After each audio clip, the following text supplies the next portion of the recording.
श्री कृष्ण के बिना ये सब एक ही क्षण में नहीं के समान सार शून्य हो गए। ठीक उसी तरह जैसे भस्म डाली हुई आहुति, कपट भरी सेवा और उसर में बोया हुआ बीज व्यर्थ हो जाता है। राजन, आपने द्वारकावासी अपने जिन सुहृद संबंधियों की बातें पूछी है, वे ब्राह्मणों के शापवश मोहग्रस्त हो गए और वारुणी मदिरा के पान से मदोन्मत्त होकर अपरिचितों की भांति आपस में एक दूसरे से भिड़ गए और घूंसों से मारपीट करते सब के सब नष्ट हो गए। उनमें से केवल 4-5 ही बचे हैं। वास्तव में यह सर्वशक्तिमान भगवान की ही लीला है कि संसार के प्राणी परस्पर एक दूसरे का पालन पोषण भी करते हैं और एक दूसरे को मार भी डालते हैं। राजन, जिस प्रकार जलचरों से बड़े जंतु छोटों को, बलवान दुर्बलों को एवं बड़े और बलवान भी परस्पर एक दूसरे को खा जाते हैं, उसी प्रकार अतिशय बली और बड़े यदुवंशियों के द्वारा भगवान ने दूसरे राजाओं का संहार कराया। तत्पश्चात यदुवंशियों के द्वारा ही एक से दूसरे यदुवंशियों का नाश कराकर पूर्ण रूप से पृथ्वी का भार उतार दिया। भगवान श्री कृष्ण ने मुझे जो शिक्षाएं दी थी, वे देश, काल और प्रयोजन के अनुरूप तथा हृदय के ताप को शांत करने वाली थी। स्मरण आते ही वे हमारे चित्त का हरण कर लेती हैं। सूत जी कहते हैं, इस प्रकार प्रगाढ़ प्रेम से भगवान श्री कृष्ण के चरण कमलों का चिंतन करते करते अर्जुन की चित्त वृत्ति अत्यंत निर्मल और प्रशांत हो गई। उनकी प्रेममयी भक्ति भगवान श्री कृष्ण के चरण कमलों के अहर्निश चिंतन से अत्यंत बढ़ गई। भक्ति के वेग ने उनके हृदय को मत कर उसमें से सारे विकारों को बाहर निकाल दिया। उन्हें युद्ध के प्रारंभ में भगवान के द्वारा उपदेश किया हुआ गीता ज्ञान पुनः स्मरण होया, जिसकी काल की व्यवधान और कर्मों के विस्तार के कारण प्रमादवश कुछ दिनों के लिए विस्मृति हो गई थी। ब्रह्म ज्ञान की प्राप्ति से माया का आवरण भंग होकर गुणातीत अवस्था प्राप्त हो गई। द्वैत का संशय निवृत्त हो गया। सूक्ष्म शरीर भंग हुआ। वे शोक एवं जन्म मृत्यु के चक्र से सर्वथा मुक्त हो गए।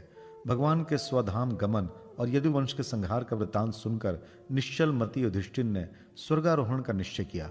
कुंती ने भी अर्जुन के मुख से यदुवंशियों के नाश और भगवान के स्वधाम गमन की बात सुनकर अनन्य भक्ति से अपने हृदय को भगवान श्री कृष्ण में लगा दिया और सदा के लिए इस जन्म मृत्यु रूप संसार से अपना मुंह मोड़ लिया। भगवान श्री कृष्ण ने लोक दृष्टि में जिस यादव शरीर से पृथ्वी का भार उतारा था, उसका वैसे ही परित्याग कर दिया, जैसे कोई कांटे से कांटा निकालकर फिर दोनों को फेंक दे। भगवान की दृष्टि में दोनों ही समान थे। जैसे वह नट के समान मत्स्यादि रूप धारण करते हैं और फिर उनका परित्याग कर देते हैं, वैसे ही उन्होंने जिस यादव शरीर से पृथ्वी का भार दूर किया था, उसे त्याग भी दिया। जिनकी मधुर लीलाएं श्रवण करने योग्य हैं, उन भगवान श्री कृष्ण ने जब अपने मनुष्य के से शरीर से इस पृथ्वी का परित्याग कर दिया, उसी दिन विचारहीन लोगों में अधर्म में फंसने वाला कलयुग आधम का। महाराज युधिष्ठिर से कलयुग का फैलना छिपा ना रहा। उन्होंने देखा देश में, नगर में, घरों में और प्राणियों में लोभ, असत्य, छल, हिंसा आदि अधर्मों की बढ़त हो गई है। तब उन्होंने महाप्रस्थान का निश्चय किया। उन्होंने अपने विनयी पौत्र परीक्षित को, जो गुणों में उन्हीं के समान थे, समुद्र से घिरी हुई पृथ्वी के सम्राट पद पर हस्तिनापुर में अभिषिक्त किया। उन्होंने मथुरा में शूर सेनाधिपति के रूप में अनिरुद्ध के पुत्र वज्र का अभिषेक किया। इसके बाद समर्थ युधिष्ठिर ने प्रजापत्य यज्ञ करके आहवनीय आदि अग्नियों को अपने में लीन कर दिया, अर्थात गृहस्थाश्रम धर्म से मुक्त होकर उन्होंने संन्यास ग्रहण किया। युधिष्ठिर ने अपने सब वस्त्राभूषण आदि वहीं छोड़ दिए एवं ममता और अहंकार से रहित होकर समस्त बंधन काट डाले। उन्होंने दृढ़ भावना से वाणी को मन में, मन को प्राण में, प्राण को अपान में और अपान को उसकी क्रिया के साथ मृत्यु में तथा मृत्यु को पंचभूत में शरीर में लीन कर दिया। इस प्रकार शरीर को मृत्यु रूप अनुभव करके उन्होंने उससे त्रिगुणा में मिला दिया। त्रिगुण के मूल प्रकृति में, सर्व कारण रूपा प्रकृति को आत्मा में और आत्मा को अविनाशी ब्रह्मा में विलीन कर दिया। उन्हें यह अनुभव होने लगा कि यह संपूर्ण दृश्य प्रपंच ब्रह्म स्वरूप है। इसके पश्चात उन्होंने शरीर पर चीर वस्त्र धारण कर लिया, अन्न जल का त्याग कर दिया, मौन ले लिया और केश खोलकर बिखेर लिए।